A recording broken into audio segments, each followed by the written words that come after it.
नमस्कार। आज हम समय में थोड़ा पीछे चल रहे हैं। हाँ, काफी पीछे। एक ऐसी दुनिया में जो हजारों साल पहले थी, लेकिन जिसके निशान आज भी हमें हैरान कर देते हैं। सिंधु घाटी सभ्यता। बिल्कुल। हमारे पास इस पर काफी दिलचस्प लेख हैं, कुछ शोध भी हैं, और हमारा इरादा यही है कि इनमें से सबसे जरूरी और चौंकाने वाली जानकारियां निकालें। सही कहा। और ये सिर्फ आप देखिए ईंटों और खंडरों की बात नहीं है। नहीं, ये कहानी है एक बेहद विकसित समाज की, उनकी सोच, उनकी तकनीक और उनके अचानक गायब हो जाने के रहस्य की भी। वो रहस्य तो है ही। तो देखते हैं कि हमारे जो स्रोत हैं वो इस प्राचीन पहेली की कौन सी कड़ियां जोड़ पाते हैं। तो चलिए शुरू करते हैं। इस सभ्यता के जो बिखरे हुए टुकड़े हैं उन्हें जोड़ने की कोशिश करते हैं और देखते हैं कि ये हमें क्या कहानी सुनाते हैं। अच्छा, सबसे पहले ये पता कैसे चला कि इतनी बड़ी सभ्यता थी भी? इसका मिलना भी तो अपने आप में कहानी है ना। हाँ, ये तो है। कहानी दिलचस्प है। बात है करीब 1850 के दशक की। अच्छा। जब कराची लाहौर रेलवे लाइन बिछाई जा रही थी। हाँ। तो वहाँ बर्टन बंधु थे, इंजीनियर्स। उन्हें कुछ पुरानी ईंटें मिली, कुछ खंडहर दिखे। उन्होंने इसकी सूचना दी तो सही, पर शायद उस वक्त किसी ने इसकी अहमियत समझी नहीं। होता है अक्सर। असल काम तो शुरू हुआ 1921 में, जब राय बहादुर दयाराम साहनी ने हड़प्पा में अव्यवस्थित खुदाई शुरू की। अच्छा, 1921 में? जी। और अगले ही साल 1922 में राखलदास बनर्जी ने मोहनजोदड़ो में। और ये सब हुआ सर जॉन मार्शल के नेतृत्व में। और तब जाके दुनिया को पता चला कि ये कोई छोटी मोटी बस्तियां नहीं थी। बिल्कुल नहीं। ये तो एक बहुत बड़ी फैली हुई सभ्यता के शहर थे। अच्छा, इसका फैलाव कितना था? कितना बड़ा एरिया था ये? फैलाव तो अविश्वसनीय था। आप सोचिए, जो जानकारी है हमारे पास उसके हिसाब से लगभग 13 लाख वर्ग किलोमीटर से लेकर कुछ अनुमान तो 20 लाख तक भी कहते हैं। 20 लाख! बाप रे। जी। और ये उस जमाने की जो मिस्र और मेसोपोटामिया की सभ्यताएं थी, जो बहुत फेमस है। बिल्कुल, उनके कुल एरिया को मिला लें उससे भी कहीं ज्यादा बड़ा था ये। कमाल है। तो कौन कौन से इलाके आते थे इसमें? आज के हिसाब से देखें तो पाकिस्तान का बड़ा हिस्सा, और भारत में भी पंजाब, सिंध, बलूचिस्तान, गुजरात, राजस्थान, हरियाणा, पश्चिमी उत्तर प्रदेश का हिस्सा। अच्छा खासा बड़ा इलाका है। और अफगानिस्तान के भी कुछ हिस्से इसमें शामिल थे। यानी कि अगर नक्शे पर देखें तो उत्तर में मांडा जम्मू में, वहां से लेकर दक्षिण में दैमाबाद महाराष्ट्र तक। और पश्चिम में सुतका गेंडोर बलूचिस्तान से लेकर पूर्व में आलमगीरपुर मेरठ के पास तक। बिल्कुल सही। ये तो वाकई एक साम्राज्य जैसा लगता है। और ये कांस्य युग की सभ्यता थी, है ना, ब्रॉन्ज एज। कांस्य युग। समय की बात करें तो मोटे तौर पर इसका जो परिपक्व काल, जब ये अपने चरम पर थी, वो 2600 ईसा पूर्व से 1900 ईसा पूर्व के बीच माना जाता है। ठीक है। और सिर्फ फैलाव ही नहीं, इन शहरों की जो बनावट थी वो देखकर तो आज के आर्किटेक्ट्स भी हैरान रह जाएं। सही कहा, वही मैं कहने वाला था। इनकी नगर योजना, टाउन प्लानिंग कमाल की थी। एकदम सीधी सड़कें, जो एक दूसरे को 90 डिग्री समकोण पर काटती थी, जैसे किसी ने पहले पूरा नक्शा बनाया हो, ग्रिड बिछाया हो। बिल्कुल। शहर आयताकार ब्लॉक्स में बटे हुए थे। ये उस जमाने में कैसे सोच पाए, कैसे कर पाए ये लोग? यही तो बात है, प्लानिंग जबरदस्त थी। और ज्यादातर शहरों में 2 मुख्य हिस्से दिखते हैं। 2 हिस्से? एक पश्चिमी टीला जो थोड़ा ऊंचा होता था और अक्सर किलाबंद होता था। इसे दुर्ग या सिटाडेल कहते हैं। अच्छा, दुर्ग। शायद यहाँ शासक वर्ग या जो भी महत्वपूर्ण लोग थे वो रहते होंगे। और दूसरा हिस्सा पूर्व में होता था, जो निचला शहर कहलाता था। ये बड़ा होता था, यहाँ आम लोग रहते थे। ठीक है। और सबसे खास बात क्या है, इन शहरों में पक्की ईंटों का, बेक्ड ब्रिक्स का जमकर इस्तेमाल हुआ है। पक्की ईंटें उस जमाने में? और वो भी ज्यादातर एक स्टैंडर्ड साइज की भी। जी हाँ, ये चीज मिस्र की जो समकालीन सभ्यता थी उससे बिल्कुल अलग थी। वहाँ कच्ची ईंटें ज्यादा चलती थी। ये तो बड़ी बात है। अच्छा, और वो जो मोहनजोदाड़ो का विशाल स्नानागार है, ग्रेट बाथ, उसका जिक्र तो हर जगह आता है, वो क्या था? वो दुर्ग वाले हिस्से में मिला है। एक बड़ा सा आयताकार तालाब है। कितना बड़ा? करीब 12 मीटर लंबा, 7 मीटर चौड़ा और 2.5 मीटर गहरा। काफी बड़ा है। और दोनों तरफ से उसमें उतरने के लिए सीढ़ियां बनी है। पास में छोटे छोटे कमरे भी हैं, शायद कपड़े बदलने के लिए, और पानी भरने के लिए पास में कुआं भी मिला है। अच्छा। और इसकी बनावट देखिए, फर्श और दीवारें पक्की ईंटों की है और उन्हें वाटरप्रूफ बनाने के लिए बिटुमेन मतलब डामर जैसा कुछ उसका लेप लगाया गया था। कमाल की इंजीनियरिंग है। इसका इस्तेमाल क्यों होता होगा? अंदाजा यही है कि शायद ये किसी धार्मिक स्नान या खास अनुष्ठान के लिए इस्तेमाल होता होगा, जैसे भारत में बाद में भी पवित्र तालाबों का महत्व रहा है, कुछ वैसा ही हो सकता है। और वहाँ एक विशाल अन्नागार मतलब अनाज का गोदाम, ग्रेनरी, वो भी मिली है। जी, मोहनजोदड़ो में एक बहुत बड़ी इमारत मिली है जिसे अन्नागार माना जाता है, लेकिन हड़प्पा में ये चीज और साफ दिखती है। हड़प्पा में? हाँ, हड़प्पा में दुर्ग के अंदर ईंटों के चबूतरों पर बने 6 अन्न भंडारों की 2 कतारें मिली हैं। 12 भंडार? हाँ, और उनके पास फर्श में दरारें मिली हैं जिनमें गेहूं और जौ के दाने फंसे मिले हैं। लगता है वहां अनाज साफ भी किया जाता था। तो ये दिखाता है कि अनाज इकट्ठा करना, उसका भंडारण करना, ये सब बड़े व्यवस्थित तरीके से होता था। और पास में ही मजदूरों के रहने के लिए बैरक जैसे घर भी मिले हैं। यानी एक पूरी ऑर्गेनाइज्ड व्यवस्था थी। बिल्कुल, एक संगठित व्यवस्था की तरफ इशारा करता है ये सब। और पानी की निकासी का सिस्टम, ड्रेनेज सिस्टम, वो तो कहते हैं आज के जमाने को भी मात देता है। सही बात है, सफाई का ध्यान बहुत ज्यादा रखा गया था। आज भी कई शहरों में वैसा इंतजाम देखने को नहीं मिलता जैसा वहां था। हर घर में अपना स्नानागार, बाथरूम। हाँ, ज्यादातर घरों में स्नानागार और आंगन होता था। और घर से पानी निकालने के लिए नालियां बनी थी जो बाहर सड़क की मुख्य नाली से जुड़ती थी। और वो नालियां भी ढकी हुई थी। हाँ, सबसे बड़ी बात वो ढकी हुई होती थी ताकि गंदगी ना फैले। और उनमें सफाई के लिए बीच बीच में मैनहोल जैसे छेद भी थे, पत्थर या ईंटों से ढके हुए। कमाल है। कालीबंगा जैसे शहरों में तो कई घरों में अपने कुएं की मिले हैं। अपना कुआं? जी। और अगर जल प्रबंधन, वाटर मैनेजमेंट की बात करें तो धोलावीरा का नाम लेना पड़ेगा जो गुजरात में है। धोलावीरा, हाँ, वहाँ क्या खास है? वहाँ पानी सहेजने की, वाटर हार्वेस्टिंग की कमाल की तकनीक देखने को मिलती है। बड़े बड़े जलाशय यानी रिजर्वॉयर मिले हैं, बावड़ियां मिली हैं, मोहनजोदड़ो के ग्रेट बाथ से भी बड़े। अच्छा। शायद सूखे के समय या पानी की कमी के दौरान इनका इस्तेमाल होता होगा। और धोलावीरा का नगर नियोजन भी थोड़ा अलग है। वहाँ शहर 3 हिस्सों में बटा था, दुर्ग, मध्य नगर और निचला नगर। 3 हिस्सों में? ये भी अलग है। हाँ। और लोथल, वहां तो बंदरगाह मिला है ना, डॉकयार्ड। बिल्कुल, लोथल जो गुजरात में ही है, वहां एक बड़ा सा ईंटों का ढांचा मिला है जिसे गोदीवाड़ा या बंदरगाह माना जाता है। ये सीधे सीधे समुद्री व्यापार का बहुत बड़ा सबूत है। तो मतलब ये लोग समुद्र के रास्ते भी व्यापार करते थे? जाहिर है। और कालीबंगा, राजस्थान में, वहां से जुते हुए खेत के निशान मिले हैं। जूते हुए खेत? हाँ, हल से जुताई के निशान जो दुनिया के सबसे पुराने प्रमाणों में से एक माने जाते हैं। कमाल है। और वहीं से अग्नि वेदिकाएं या फायर ऑल्टर्स भी मिले हैं। अग्नि वेदिकाएं? तो क्या यज्ञ वगैरह भी होते थे? ये एक सवाल है। लोथल से भी मिली हैं, शायद कोई धार्मिक अनुष्ठान होता हो अग्नि से जुड़ा हुआ। तो ये दिखाता है कि अलग अलग शहरों की अपनी खासियतें थी। बिल्कुल, अपनी भौगोलिक स्थिति के हिसाब से शायद उनके काम भी अलग अलग थे। चलिए, अब थोड़ा उनके रोजमर्रा के जीवन और अर्थव्यवस्था मतलब इकोनॉमी, उसकी बात करते हैं। उस जमाने में सिंधु का इलाका कैसा था? आज जैसा ही? नहीं, आज से शायद काफी अलग। जानकार मानते हैं कि तब शायद ज्यादा बारिश होती थी, मौसम ज्यादा नम था। तो ज्यादा हरियाली रही होगी? हाँ, ज्यादा जंगल, ज्यादा उपजाऊ जमीन रही होगी। खेती उनका मुख्य आधार था। क्या उगाते थे? गेहूं और जौ तो मुख्य फसलें थी ही, इसके अलावा राई, मटर, तिल, सरसों, ज्वार जैसी फसलें भी उगाते थे। और कपास, उसका जिक्र बहुत आता है। हाँ, कपास का तो बहुत महत्व है। माना जाता है कि दुनिया में सबसे पहले कपास यहीं उगाया गया। सबसे पहले? जी, और शायद इसी वजह से यूनानी लोग इस इलाके को सिंडन कहने लगे, जो शायद सिंधु शब्द से ही निकला है। अच्छा, सिंडन? बनावली जो हरियाणा में है, वहां से अच्छी किस्म के जौ के दाने मिले हैं। तो खेती तो काफी उन्नत थी। हाँ, इसके साथ पशुपालन भी जरूरी रहा होगा। निश्चित रूप से कृषि के साथ साथ पशुपालन भी बहुत महत्वपूर्ण था। बैल, गाय, भैंस, भेड़, बकरी, सुअर, ये सब पाले जाते थे। बैलगाड़ी का इस्तेमाल होता था? हाँ, बैलगाड़ी के मिट्टी के खिलौने मिले हैं, मुहरों पर भी बैल बने हैं। तो लगता है ढुलाई वगैरह के लिए बैलों का इस्तेमाल होता था। हाथी और गेंडे?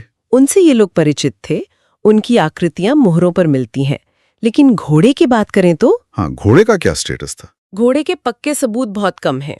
कुछ जगहों जैसे मोहनजोदाड़ो, लोथल, सुरकोटदा से घोड़े की हड्डियां या मूर्तियां मिलने का दावा किया गया है, पर वो थोड़े संदिग्ध हैं या बाद के समय के लगते हैं। तो मतलब हॉर्स सेंट्रिक सिविलाइजेशन नहीं थी ये? नहीं, ऐसा ही लगता है। ये सभ्यता घोड़ों पर उतनी निर्भर नहीं थी जैसे कि शायद बाद की कुछ और सभ्यताएं थीं। और एक और अहम बात याद रखनी चाहिए, इन्हें लोहे का ज्ञान नहीं था। हाँ, ये कांस्य युग था। जी, ये कांस्य युग की सभ्यता थी।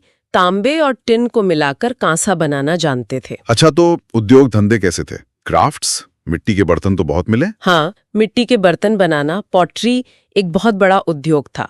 चाक पर बने सुंदर बर्तन बनाते थे। और कपड़ा बुनना भी बहुत अहम था। कपास उगाते थे तो जाहिर है सूती कपड़े बनाते होंगे। शायद ये कपड़े बाहर भी भेजे जाते थे। फिर मनके बनाना, बीड मेकिंग, ये भी एक खास उद्योग था। चन्हू दड़ो नाम की जगह पर तो मनके बनाने की पूरी फैक्ट्री के अवशेष मिले हैं। अलग अलग पत्थरों से, सेल खड़ी से, सोने चांदी से भी मनके बनते थे। फैक्ट्री मतलब बड़े पैमाने पर काम होता था। हाँ, ऐसा लगता है। धातु का काम भी जानते थे, मेटल वर्किंग।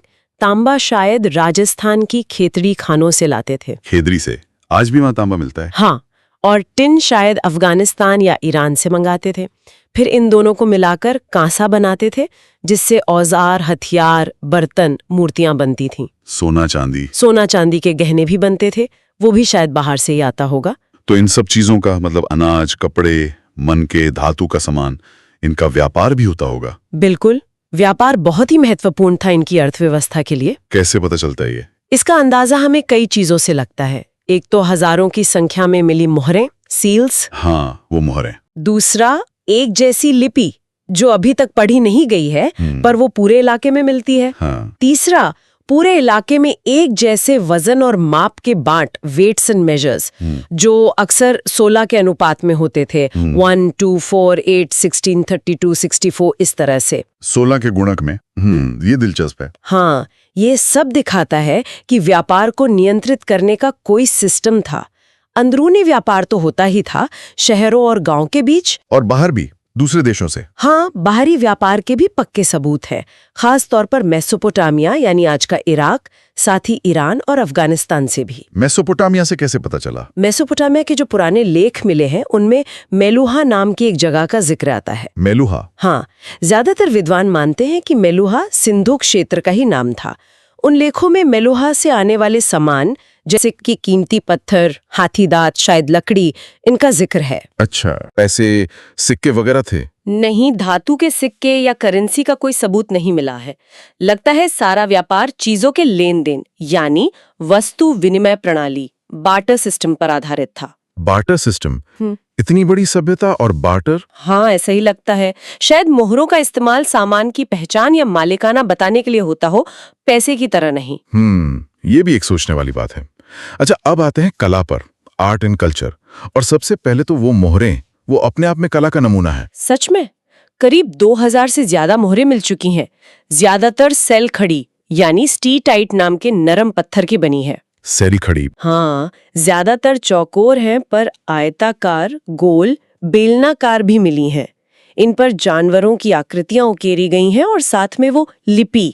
आकृतियां बहुत डिटेल्ड होती हैं ना, छोटी सी जगह में। बिल्कुल, छोटी होकर भी बहुत प्रभावशाली हैं, उनमें जान दिखती है। कौन कौन से जानवर बने इन पर? सबसे ज्यादा तो एक सींग वाला जानवर बना है, पता नहीं कौन सा जानवर था। कुछ लोग इसे यूनिकॉर्न जैसा मान लेते हैं। एक सींग वाला? हाँ, एक श्रृंगी। फिर कुबड़ वाला सांड, वृषभ, वो भी बहुत बना है। इसके अलावा हाथी, बाघ, गेंडा, भैंसा, हिरण, मगरमच्छ भी बने हैं। और वो पशुपति मोहर, वो तो बहुत ही फेमस है। हाँ, वो मोहनजोदड़ो से मिली है। उस पर एक आकृति है जो योगी की तरह पालथी मारे बैठी है। योगी की तरह? हाँ, पद्मासन में। उसके 3 मुंह दिखाए गए हैं, सिर पर सींग वाला मुकुट है और उसके चारों ओर 4 जानवर हैं, हाथी, बाघ, गेंडा और भैंसा। नीचे 2 हिरण बने हैं। इसे शिव का आदि रूप मानते हैं। कई विद्वान इसे प्रोटोशिला या शिव का आदि रूप मानते हैं, क्योंकि बाद में शिव को भी पशुपति यानी पशुओं का स्वामी कहा गया और योगी रूप में भी दिखाया गया। दिलचस्प है। और स्वास्तिक का चिन्ह? हाँ, स्वास्तिक के चिन्ह भी मोहरों पर मिलते हैं। और इन मोहरों पर वो रहस्यमय लिखावट, वो लिपि? हाँ, वो लिपि। हर मोहर पर कुछ अक्षर या चिन्ह बने हैं।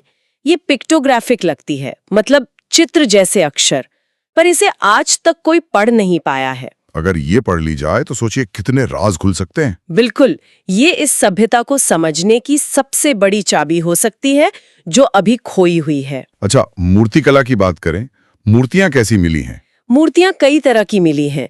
सबसे ज्यादा तो पकी मिट्टी यानी टेराकोटा की मूर्तियां मिली हैं। टेराकोटा की? हाँ, और उनमें भी सबसे ज्यादा नारी मूर्तियां हैं जिन्हें मातृ देवी या मदर गॉडेस माना जाता है। मातृ देवी? जी, ये मूर्तियां गहने पहने हुए हैं, सिर पर पंखे जैसी कोई अजीब सी चीज पहने हुए हैं।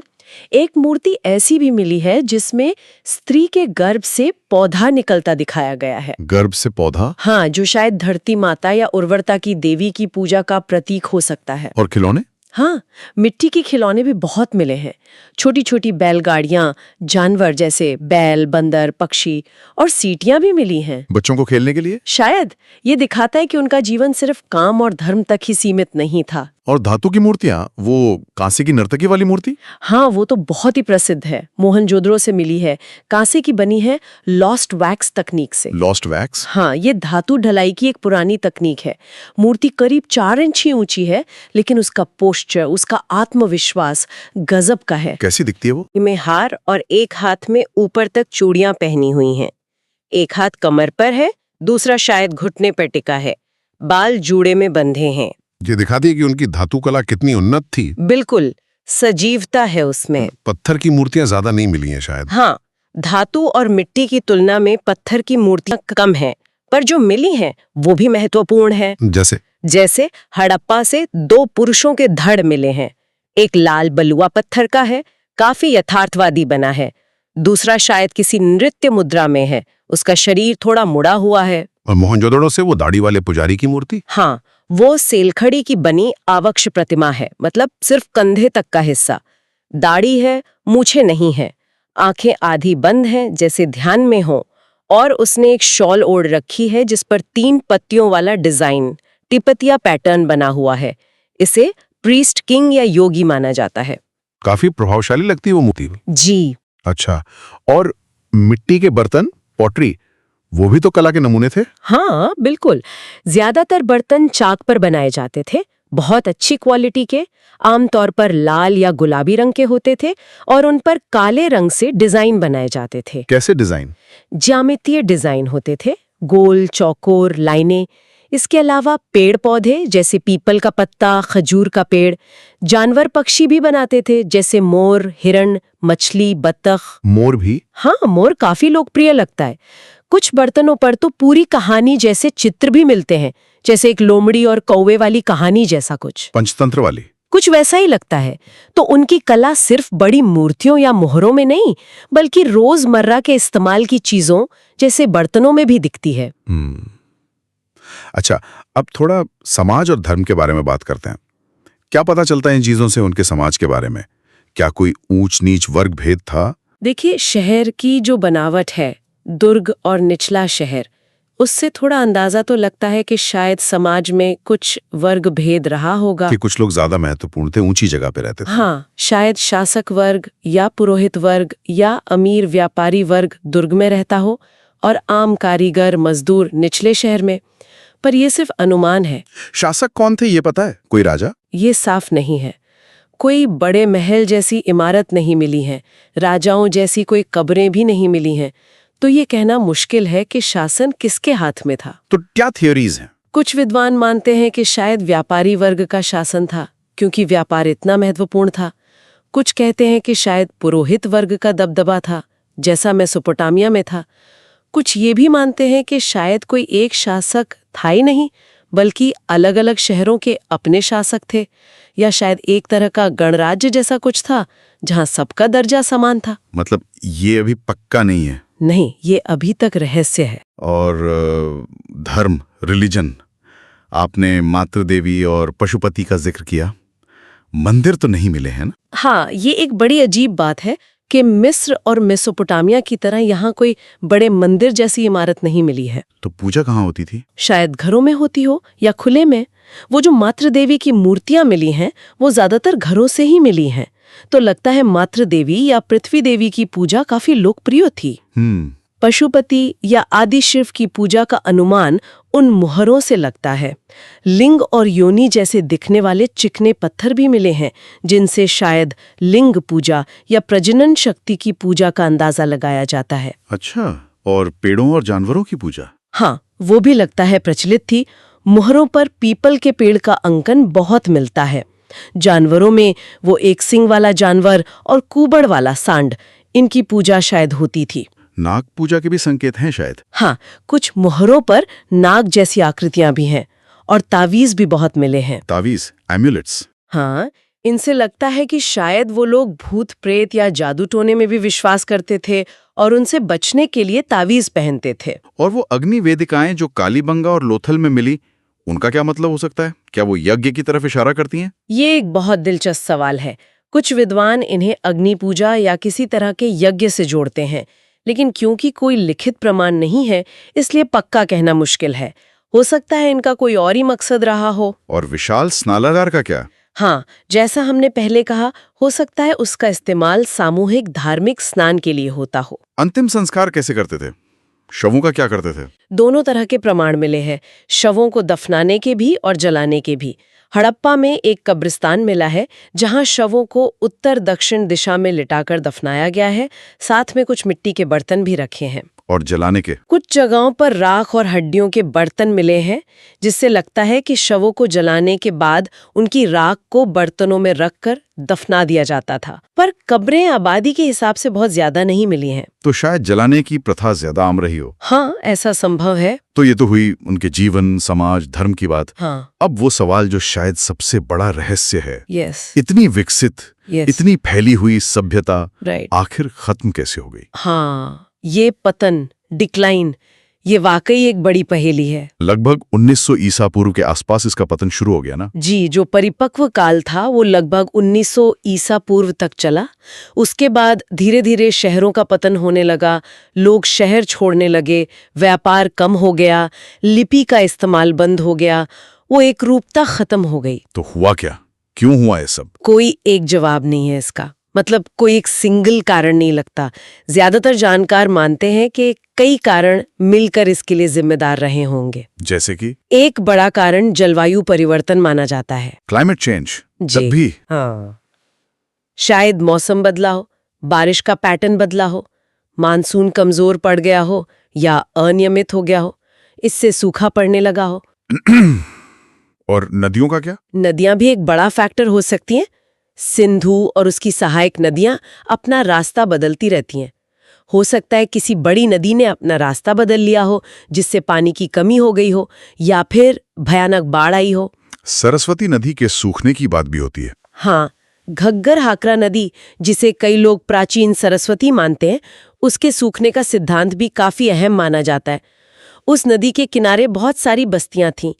अगर वो नदी सूख गई तो जाहिर है खेती बर्बाद हो गई होगी, लोगों को वो जगह छोड़नी पड़ी होगी। बाढ़ के सबूत मिले? हाँ, मोहनजोदड़ो और चन्हूदड़ो जैसी जगहों पर बार बार बाढ़ आने और शहर के मलबे के ऊपर फिर से बसावट होने के सबूत मिले हैं। भूगर्भीय उथल पुथल जैसे भूकंप? वो भी एक संभावना है। ये इलाका भूकंप के लिहाज से संवेदनशील है। बड़े भूकंपों ने भी तबाही मचाई हो सकती है। कोई बीमारी, महामारी? ये भी एक थियरी है।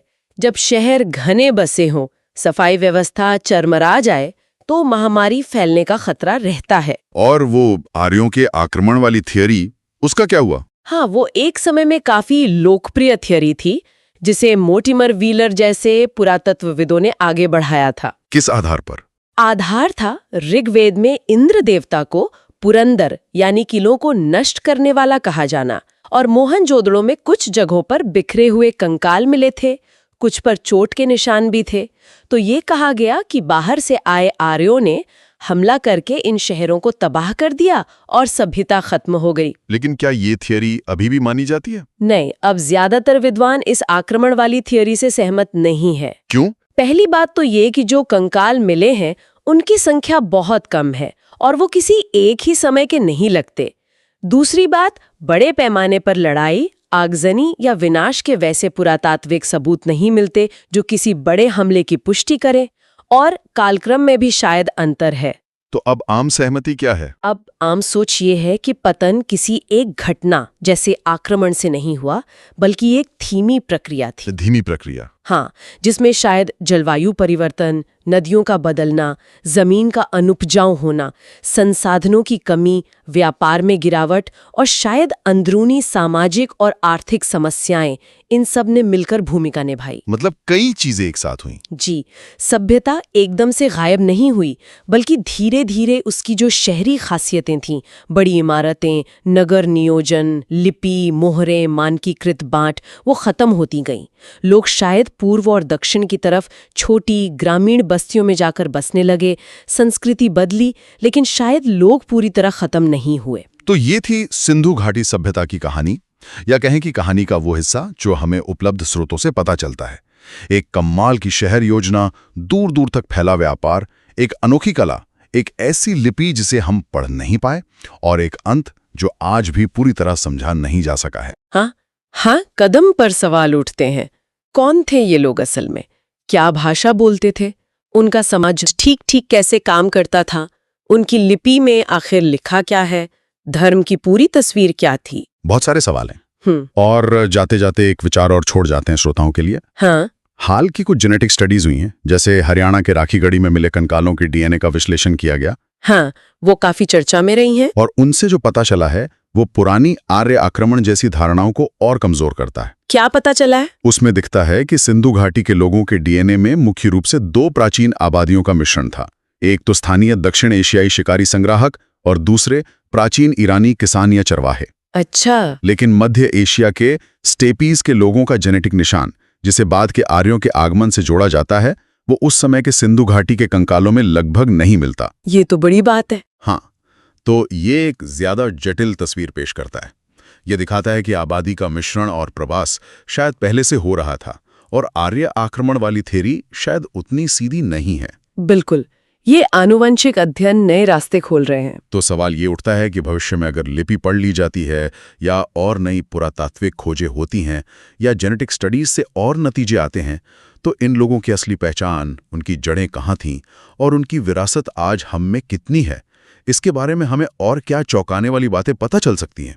सोचने के लिए वाकई बहुत कुछ है। हाँ, इतिहास हमेशा हमें चौंकाता रहता है। बिल्कुल। तो अगली बार फिर मिलेंगे किसी और विषय की ऐसी ही गहरी पड़ताल के साथ। तब तक सोचते रहिए।